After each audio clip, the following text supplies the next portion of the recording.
Hey everybody, it's Rob on Carnival of Randomness, and we are at the Fortress of Solitude already with Pat and one of his violent cats.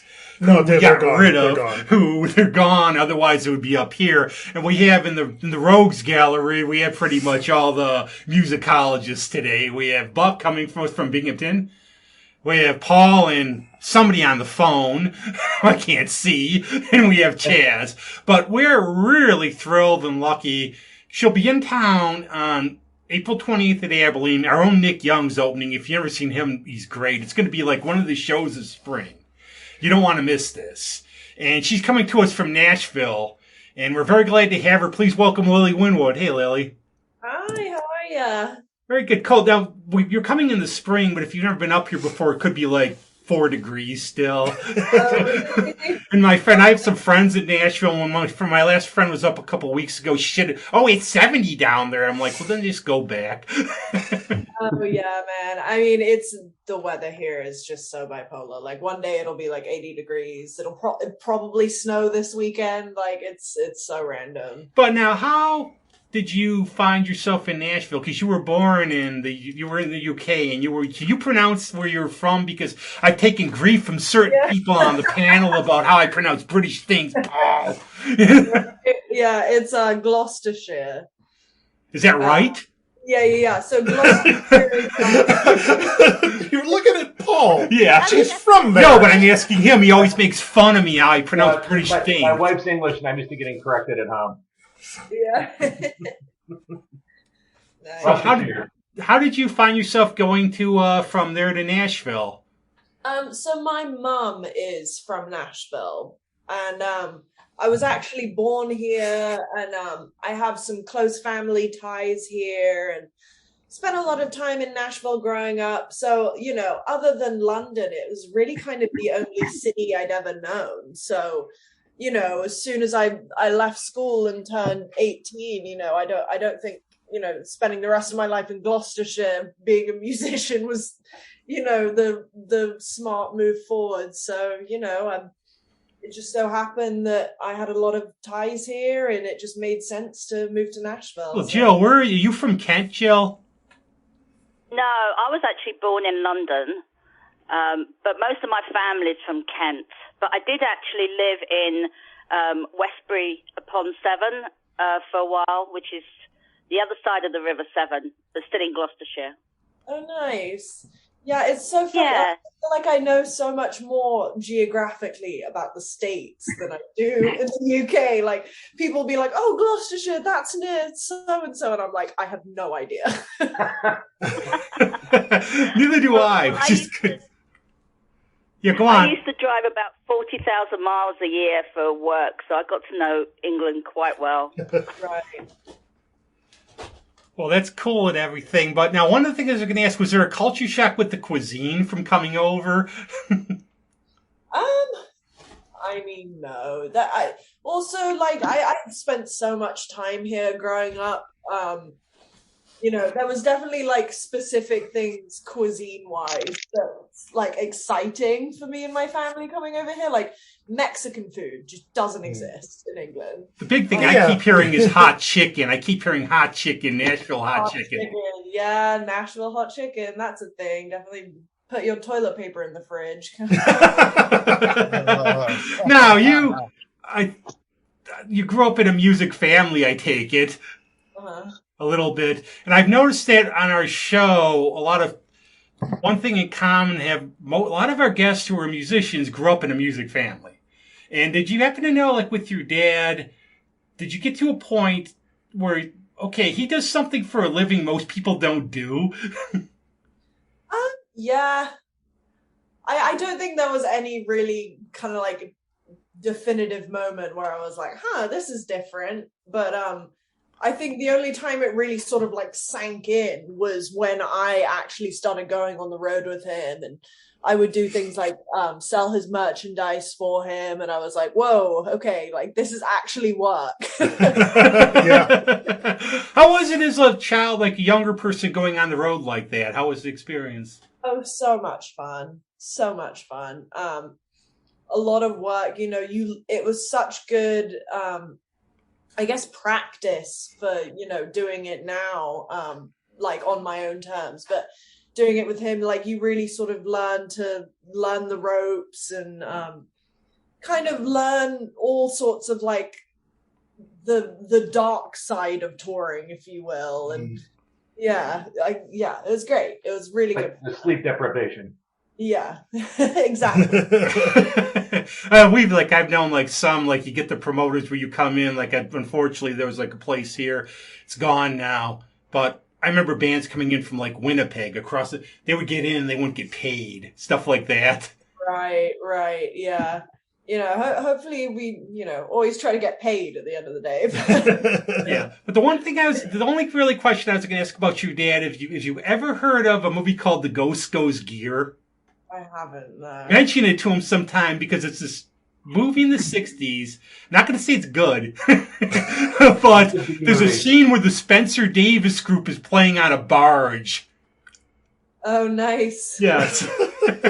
And that's just what? Go on, Paul. I said, see if he remembers. Yeah. And just don't let him blame you if he gives you like a look or something bad. Say it was this goofy guy you were talking to. Say the name again. I'm gonna write it. Ghost Goes Gear. Ghost Goes Gear. Nice. Yeah. Is it like in black and white? Yeah. Is it? Wow. I think it is. My friend Mike Murray, he does a show called Whole Lot of Shaking here, and it's all garage retro. And I was saying we're going to have Lilly Winwood on. Is there anything I could ask? So he's like Mr. Esoteric, so blame him.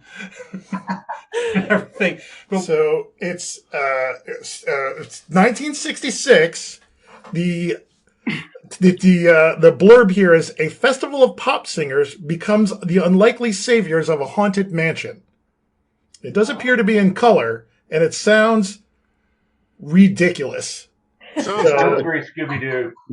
Starring, I feel like the Spencer Davis group must have been fairly prominent in this movie because the third and fourth people listed and the cast at least on Google are Spencer Davis and Steve Winwood. So, starting alongside of Nicholas Parsons and Sheila White. So there you go. There's your film bit. You were warned if you watched it. We don't endorse the movie. We've never seen it, so don't blame us for an hour and a half of your life. You can't get back if you do watch it. I'm so curious now. Don't look like it's. You could write a song called "The Ghost Goes Gear." That would be kind of neat. You can find clips on YouTube. So when did you sort of find? I always find creative people you create. There's a muse. When did it sort of come to you that you want to sort of pursue music as a career?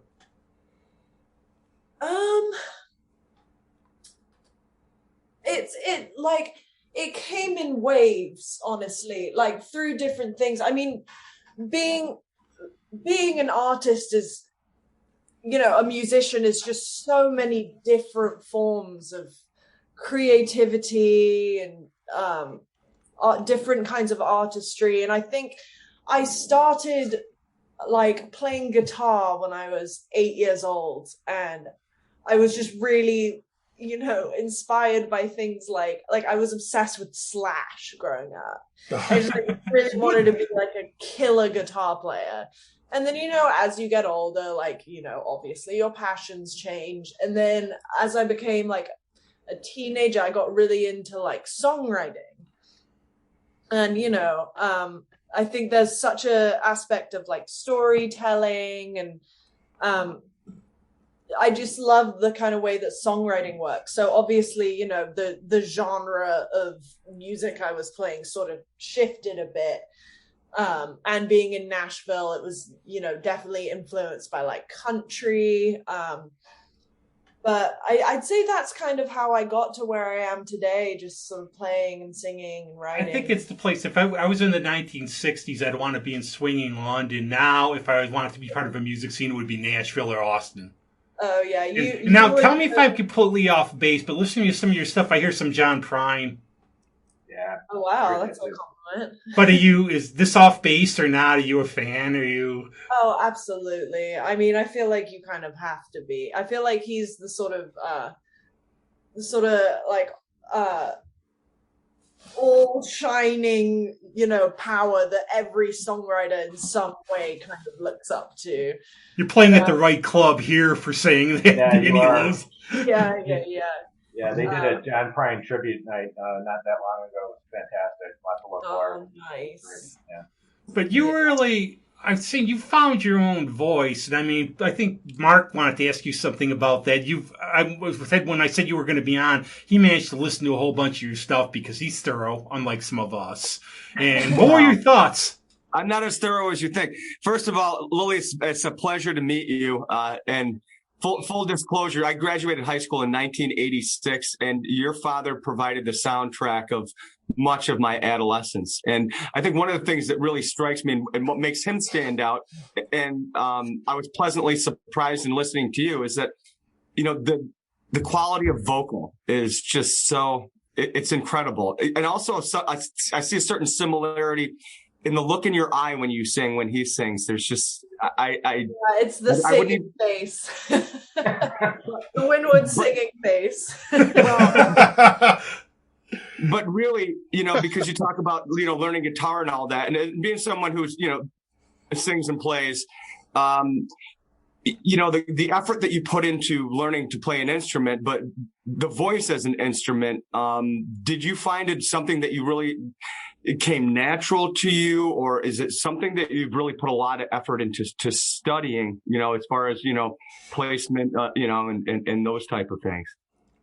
Well, you see, as you get older, I feel like your voice kind of needs to be exercised a bit. So I really kind of didn't find that it took a lot of effort to sing up until the past year or so. And up until the past year or so, I've really started kind of getting into the mechanics of it, and like all the breath work that it takes, and rather than just kind of like singing in the shower, so to say.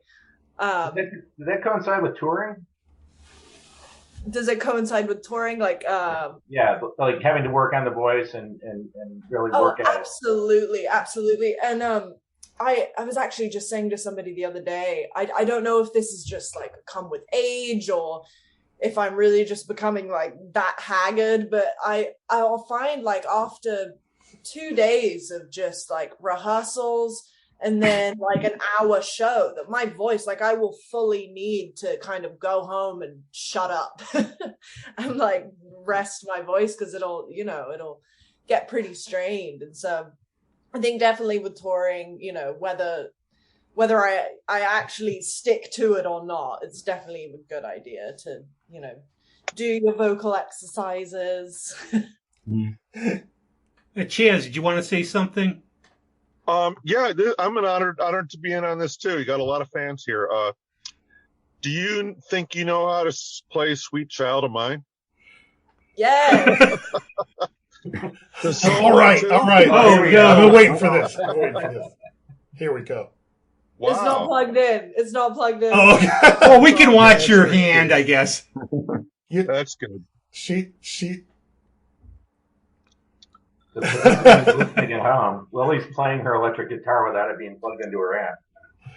But the guitar players here can those test two of us what they saw.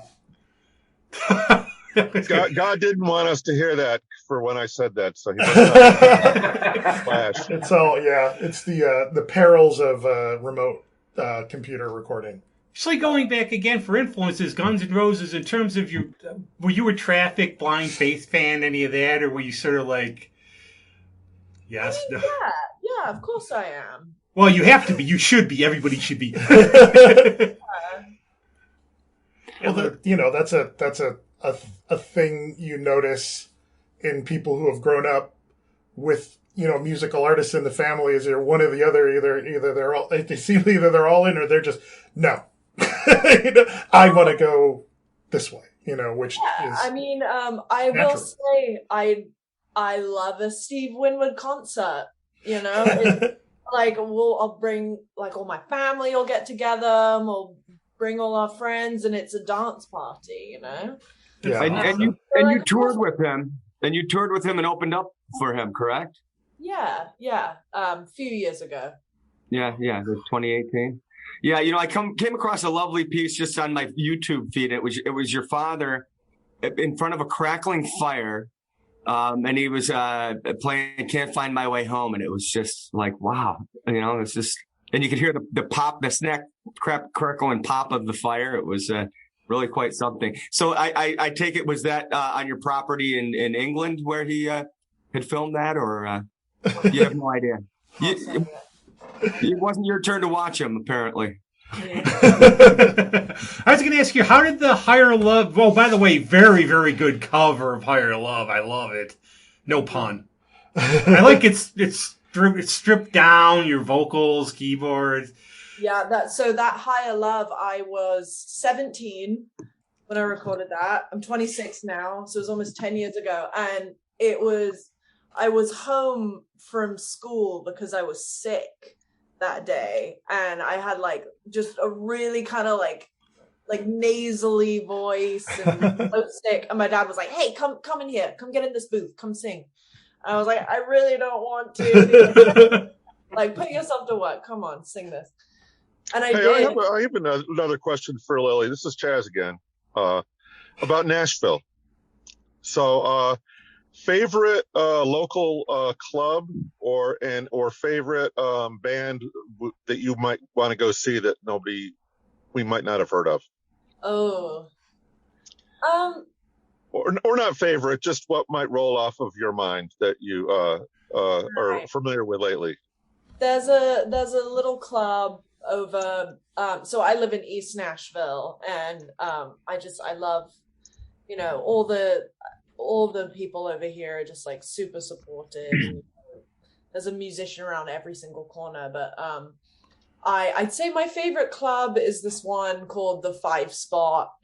And there's just all sorts of like different nights that go on. Like on Mondays, they have this thing called Motown Mondays, and everybody comes out and like swing dances. Awesome. Super cute, and they're just always so accommodating for musicians and have the best sound, best lights, and they really make it a good time. A few of my favorite bands that you gotta catch while you're here. I'm obviously gonna say Alan Thompson has a band with Keisha Bailey. Alan Thompson produced my record Time Well Spent, but he has a sort of soul, funk, rock and roll, Americana band with a beautiful lady, Keisha Bailey, who just has a voice from heaven, and they have a band called Lady Couch, and you can find them playing all over Nashville. Another band, there's a pretty rock and roll band. They're actually my next door neighbors. They play around town a lot, called Ducky Neptune. You'll have to check them out. Cool. I'm going to keep all these in mind and maybe try to book them up here. Actually, one of the guitarists, one of the main guys for Ducky Neptune is actually going to be playing guitar for me when I come up to Rochester. I was going to say too, how long did it take to cut the Higher Love thing, considering you were barely alive on that day? Right. How many takes? How did it go? I can't remember. Not a lot.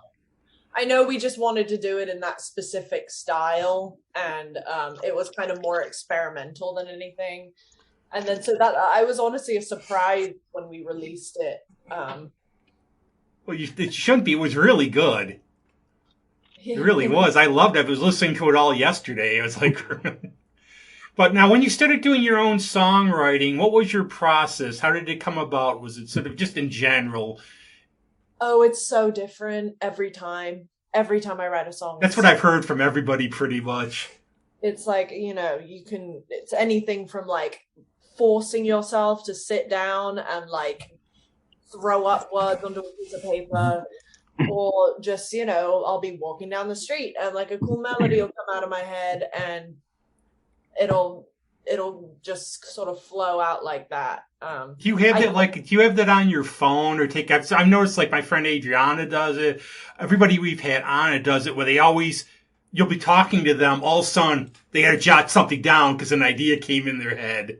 Yeah, that's me for sure. I work in a restaurant on weekends, and there's so many just scrumpled up like pieces of notepad paper in the bottom of my apron that just have like garbage written on it or like song ideas. See, my problem would be I can't read my own writing, so I'd be, this has got to be great, but what am I saying? But, you know, Tom Waits did that. That's how he started out, because he worked at an all-night pizza place. That's where Nighthawks at the Diner came from, because of all the interesting characters. And I think creative people, I always use the term creative people create, and they see the world a little differently, where everything's an idea. Like one of my really good friends, Greg Townsend, he wrote a song called ATM Inside. What did he do? He was driving, he saw a sign that said ATM Inside song. You know, Yeah. I think you think in a different process. You have that creative vibe. Yeah, I also Yeah, Greg is. Sorry, Oh carry yeah, on. Greg's our grade school friend who's done well. He tours with Nick Lowe, playing guitar. But anyway, little aside. Yeah, I think you definitely have to be like in the mindset to be open to the songwriting process. Like I know right now I'm in the process of like getting ready to release some songs and kind of working on that creative process, and that I've completely shut my mind off to writing right now. Like I'll kind of, if an idea comes to me, I'll write it down, but like it's very much just kind of put in a box and save for later right now. But like if I am in that mode of like, oh, like I'm gonna sit down this week and write a few songs, and I'm like open to that process, then like almost everything I do, like everywhere I go, if I see something, I'll be like, oh, that's an idea, or like, oh, that's an idea, kind of thing. Yeah, I think for me at least, I think you definitely kind of have to be in that like open-minded process. Yes, exactly. That's the question. This is the question we ask everybody who's on now. You're rolling along, you're doing fine. Then all of a sudden, 2020 hits. And as an artist, how did you react to everything being shut down? And creatively, did it? I mean, for me, I keep saying I had time on my hands. I'm going to be so creative. I ended up barely being able to do the laundry. Right. Oh, I had friends who actually recorded like 3 albums worth. But how did it affect you? Yeah, I got a lot of writing done. I actually like started working in a bar, believe it or not, like the little days that I could when they were open, you know, it was like 1 or 2 tables. It is Tennessee, so it didn't really shut down. But yeah, so I started working really hard, saved up a lot of money. Yeah, wrote a lot, started running. So being in Nashville, we've heard from other friends who are singer-songwriters in Nashville that they spend a lot of time collaborating with other people, and that the pickup line is, we got to write together sometime, right? Let's write together sometime. Do you work collaboratively with people in Nashville on your music? I work best by myself. I always have. I've done some collabs. They've gone well, but I feel like I'm very naturally just introverted too. I think it's very hard for me to be like full creative, full comfortable when I'm around, so to speak, like a co-write. Unless it's somebody, you know, that I'm very close with, but primarily I just sort of. Oh, Paul, you are on? Yeah, my computer. Oh, good, because I had a question I had to ask Lily, and I wanted to make sure you were on there. So you're in Nashville. Are there any problems with stink bugs? Oh, the little like. Literal stink bugs? The little triangle guys? Yeah, those guys. Yeah. Oh yeah, they're around. They're around. Okay, there's a reason for this, and we're laughing. I had my friend Alyssa on, and all of a sudden, during the interview, she's swatting, and she's moving her computer, and it turned out, we asked her when she was up here playing, it was a stink bug got on the computer, so it's an in-joke for anybody with Nashville. Nice, yeah. Yeah, it's very, very, like, summer comes around, and it's just non-stop bugs everywhere. Yeah. like we're real like nonstop snow. Right. Well, Buck's he's in Binghamton, so just about sort of the same thing. Yeah, and to be very, very clear, there's no P in Binghamton. Okay, there's no Hampton. It's Bingham. Okay. Also, I was thinking about ways to get them. Isn't Nashville off of Route 17? Don't you go down 17? I think. I have never even seen Route 17 or heard of Route 17. Okay, because I think are you flying into Rochester or are you going to drive? Drive. Oh yeah. So now, do you have a lot of stops along the tour along the way before you make it up here? I think that's my third stop on this little run. Second or third, I don't know. Yeah. So I think you'll be traveling up Route 17, and then you're probably gonna bear a little bit. I think you're gonna head west. So yeah, so you're gonna take a turn in my town as you head up to Rochester. Oh, so, great! Now, like when she doesn't show up for the away. show because she ends up in Pennsylvania, it's your fault. I know my friend Meg. She drives a lot from there. And I think it's like 13 hours. I have no idea. I just haven't gone anywhere in like 2 years or so. But you play a lot. You play a lot at local clubs, don't you? Yeah, I play a lot locally. You have a residency, or is it just wherever you play? Wherever. I'm sure in Nashville there's not many music clubs to choose from either, probably. Yeah, I know. I mean, it'll just be kind of like every week, like a buddy will hit me up. Like tonight, my friend has a residency at this place called The Underdog, and she hit me up last week so generously and was like, hey, do you want to come play? And it's just kind of things like that happen every week, and it's just super fluid and it's great. So do you tour with the same people generally, or do you do a lot of change up in your in your lineup? I don't do a lot of touring with like a band. Like I do a lot of solo touring. And yeah, that's it's easier that way, I find. It is. You know how you're going to play. Yeah. Right. And I think you are like such a singer-songwriter too. I think it probably works best for you. Right. But It's easier logistically to do the solo thing. And I'm impressed. I saw one of your songs. I think it was a song called Front Row you were doing on a radio station, and playing and singing simultaneously, and the picking was amazing. It sounded like two guitar players. Thank you. But when you have a backup band, you can kind of like let go of the guitar and just enjoy the singing. Exactly. So Exactly. I guess either way you got it down. So it's great. Thank you. Now, in terms of the record, take us a little bit through the recording process, because actually, I remember back in the days, I always say I'm around your age, but I have older brothers and stuff. So I remember when they were in band, and one of them was in a band. I remember we used to say it sounded local, and the recording process was all sort of clunky and everything. How now it just seems the technology. Usually the show is, we have a studio here, but I didn't expect you to drive up here for the show. so the technical stuff is amazing, and I do some stuff with musicians there. What's the recording process been like for you? It's different every time.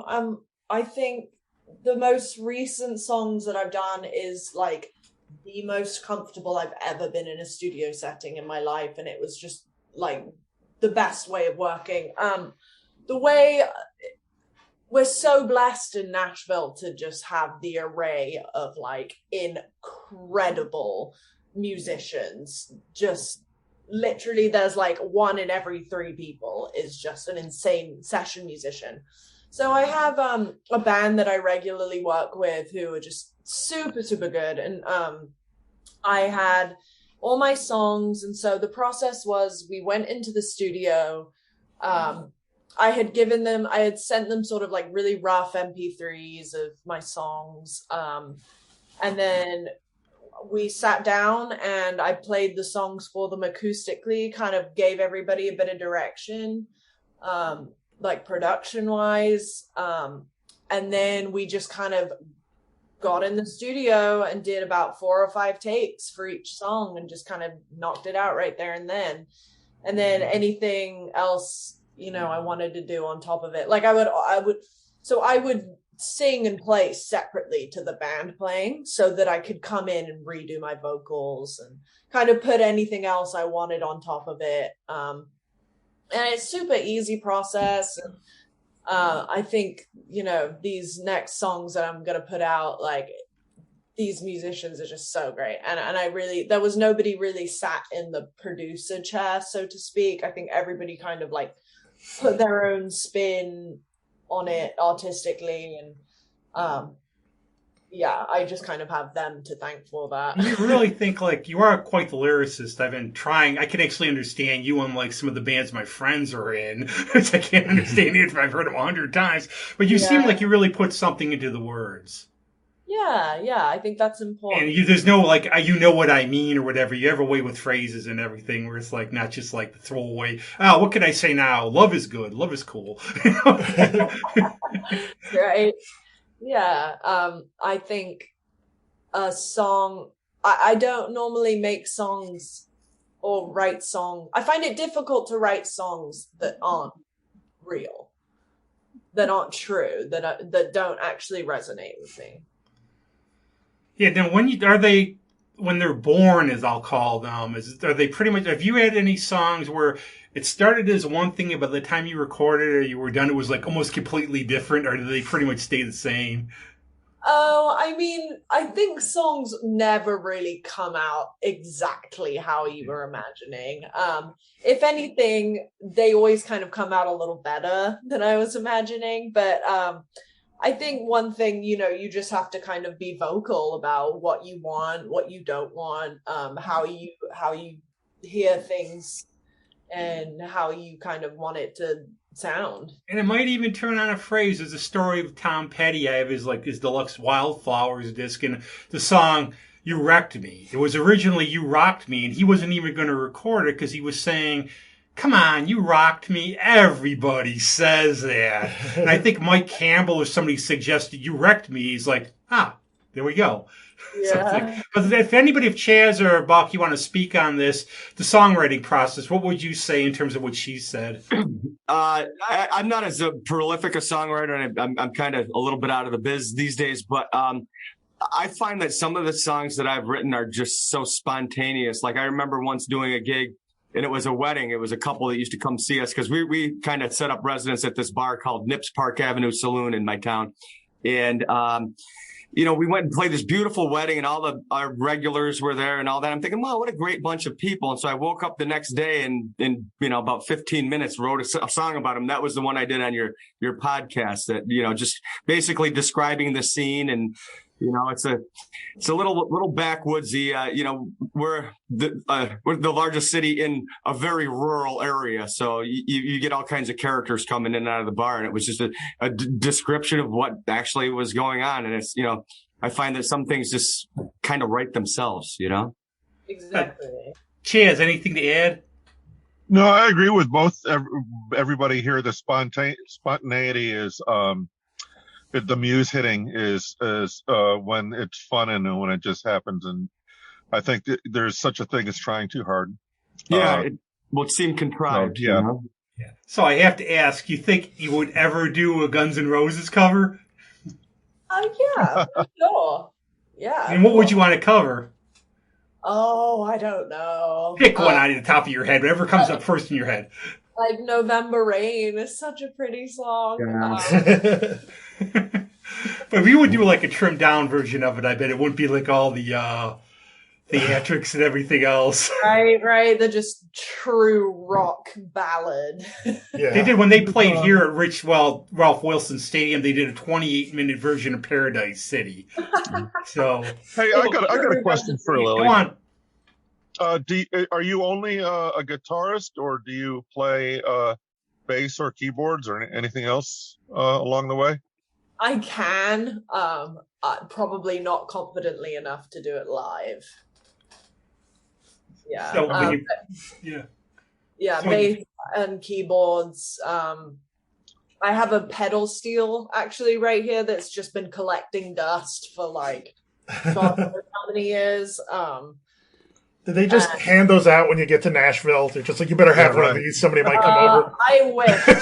If they handed those things out, I'd probably, I don't know, take more time with it at least, I guess. One thing I always ask, too, is are you, like, in terms of your equipment and your guitar and stuff, is there something you like better than others, or did you just get what you got in terms of equipment? I know nothing about this. Honestly, I'm not that much of an equipment buff either. Yeah, just like me. Yeah, I have my trusty little Breedlove acoustic guitar that's a parlor guitar, and I just think it's like the boxiest and like coolest sounding guitar. Like, I'm so in love with it, and it's not failed me yet. I've had it for about 5 or 6 years. That's awesome. And another question, yeah, go on. In terms of Nashville, too, there's so many. I hear from one of my friends down there. There's some people. Who have you run into? Have you ever run into anybody actually who, like, you just said, "Wow, I've sort of like really liked your work," or "I was a fan of you"? Vince Gill. Wow. I weirdly see him like everywhere, but he's one person I've seen, and I'm just like, wow, I'm such a big fan of your work, and I mean, God, I would honestly have to like really sit down and think, because, you know, there's a musician around every corner. I'm trying to think, like, Maggie Rose is an awesome singer. She's somebody I've sort of seen and been like, wow, I'm a huge fan. Margot Price is knocking around here all the time, and huge fan of her work. Marcus King. Yeah, just to name a few. Yeah, one of my friends for her was quite Reba a player, that guy. Yeah, but what'd you say? Vince Gill, quite a player, that guy. Holy cow. He knows his way around a guitar. That's for sure. He is incredible. He's a huge inspiration. Now, do you find yourself just, I mean, by virtue of the fact, you know, being a singer and player, do you tend to stick with more of the rhythm and things like that? Or do you get into the kind of doing any kind of fancy work on the fretboard? A few things. There's a few things I do playing live that just like to keep it interesting, so to say, but like primarily I'm also not a great guitar player. You know, I can do what works.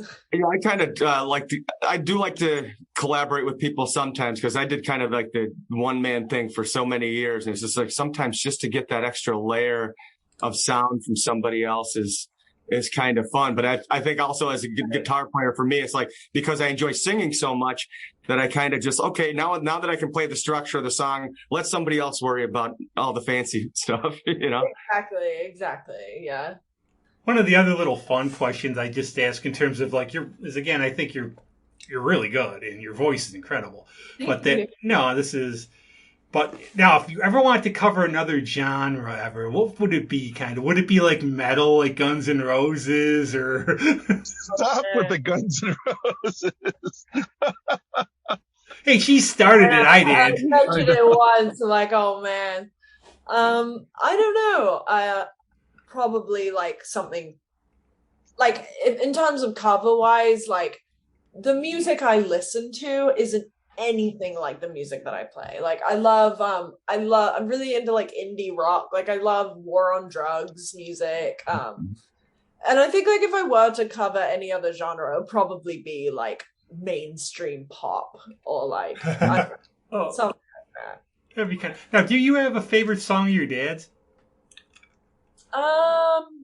One of them. I don't like that question in terms of asking who's like one thing, like something that comes to mind. I like sort of all his like I like all his like kind of folky stuff, like Traffic era, like John Barleycorn. That's like about 35 minutes, that whole album, and just from cover to cover, just incredible. And I say album because that's what I listen to, and that's Embarrassingly enough, I think you guys might know a lot more than I do. Well, these guys, not me. I'm more your generation. But also, you performed some of that. You performed a lot of that with him in somewhat duet form or backing vocals. I saw some stuff out there, right? Yeah, we did John Barleycorn, and it's just, I think it's such an interesting concept for a song. Like, if you actually listen to the lyrics, amazing. The lyrics on that are just incredible. Yeah, like it's like about some guy, like it's really just metaphorical. Yeah. I think it's rad. And he got it from an old English poem, something, isn't it? Based on something along those lines. I just remember there was something on that album cover that, you know. Probably. Yes. You're learning some new things. But in terms of now, what do you have coming out, and where can we get your merch? Because I'm definitely going to get a whole bunch of it when you come to town. Right. Printing some new merch as we speak. But yeah, I have some new stuff coming out at the end of May, probably, or beginning of May. I think you'll hear a lot of my new songs when I come and play. Which I'm really excited to share with everybody. But I think like everything that you need to find, you can find on my website, lillywinwood.org. Yeah. And you have an EP out, don't you? Yeah, I have an EP and a record out.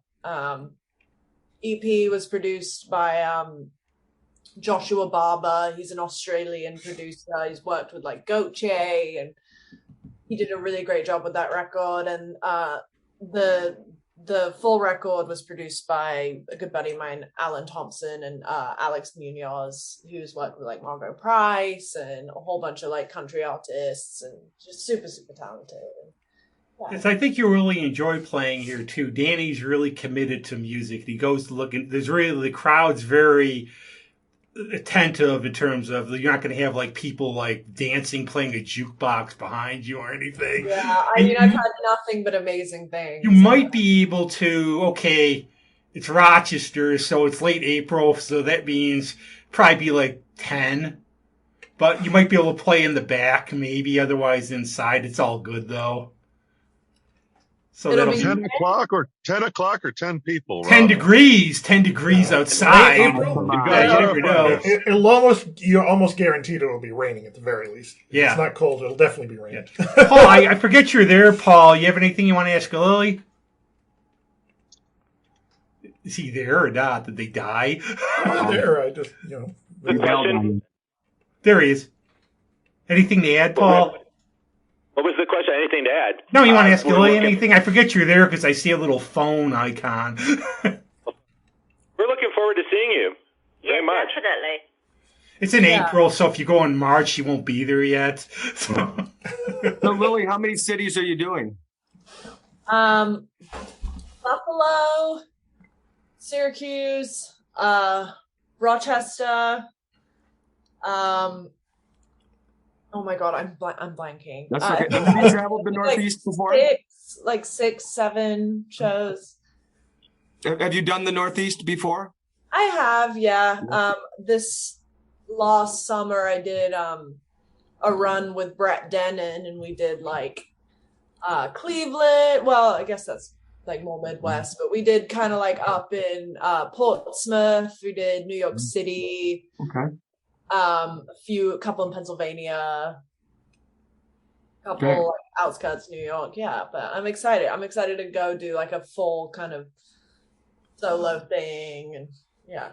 Now we're really looking forward to it. It's nice to be obviously here. I used to always go out to live music very, very often. And then with COVID, it just was weird. My live music was all the streaming shows, basically. And it was just strange not going out. And obviously, Abilene was closed for a while. Thankfully, it's still around. And, knock on wood, it seems like hopefully the worst of this stuff is over with.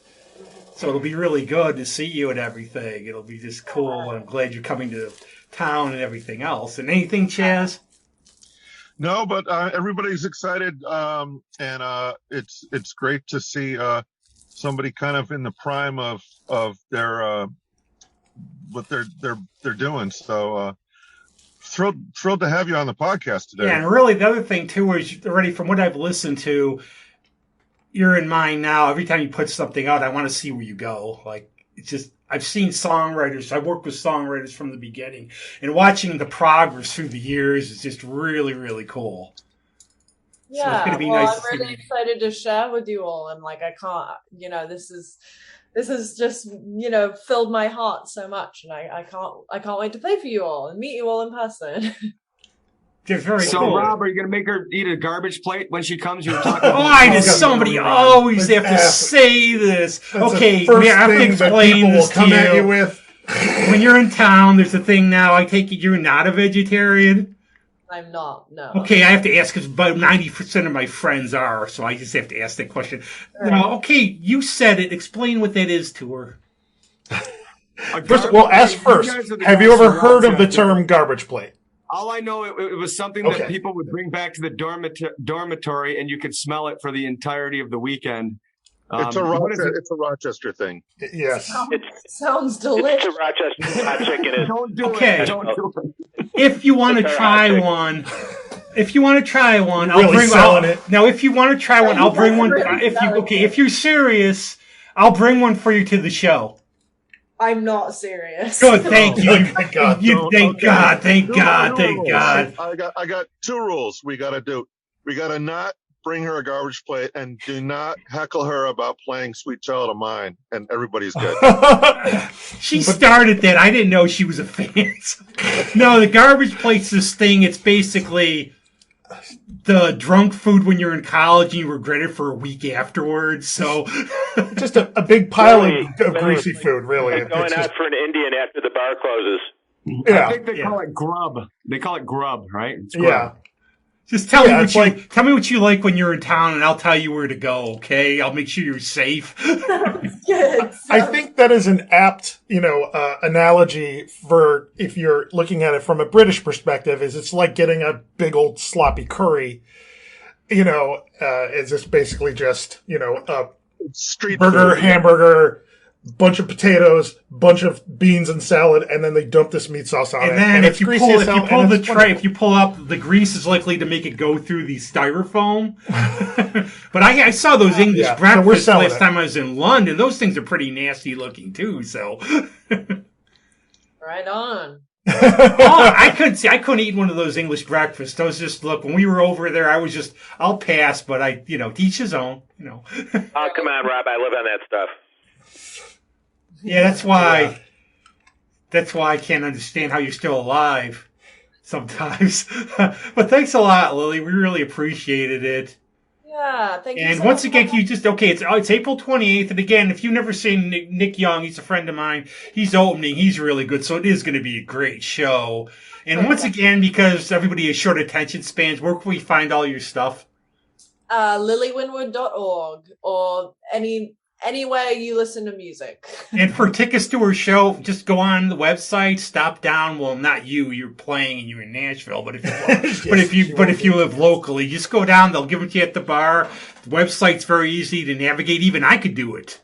So, and we are going to put the song that you suggested at the end. Yeah. So maybe tell us a little something about California.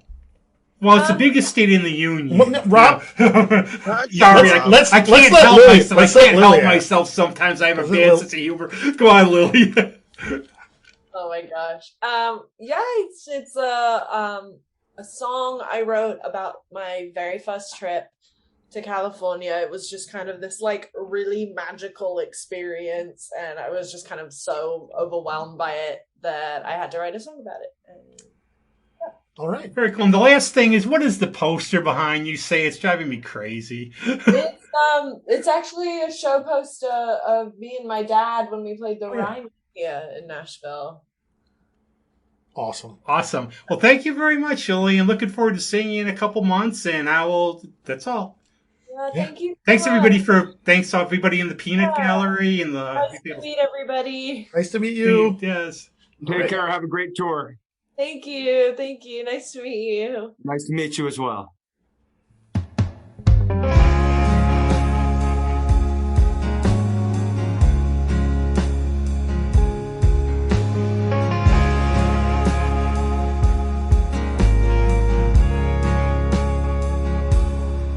That time I went to California, went up the hills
enough to keep you up at night. Spiritual noise, take a sidestep voice, take me off into that sunset, cowboy.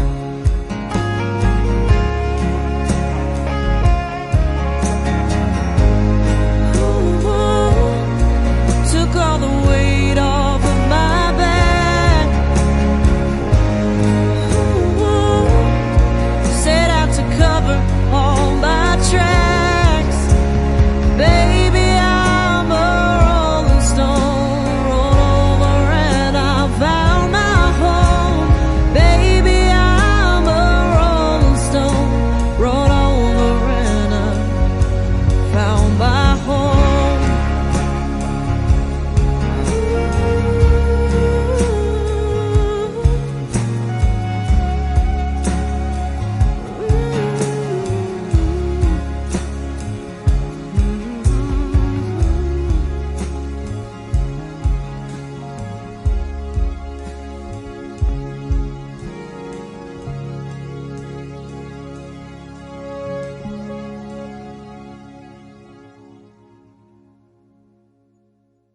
We are the Architects of Entropy, a collaborative world-building, tabletop role-playing, actual play podcast. In other words, my friends and I create exciting, weird worlds and then we play in them. Join us for our introductory story as we play Dungeons & Dragons in a homebrew high fantasy world populated with dwarves, elves, fairies, and anthropomorphic weasels. What's going to happen next? We have no idea. Join us and find out. Architects of Entropy, a podcast.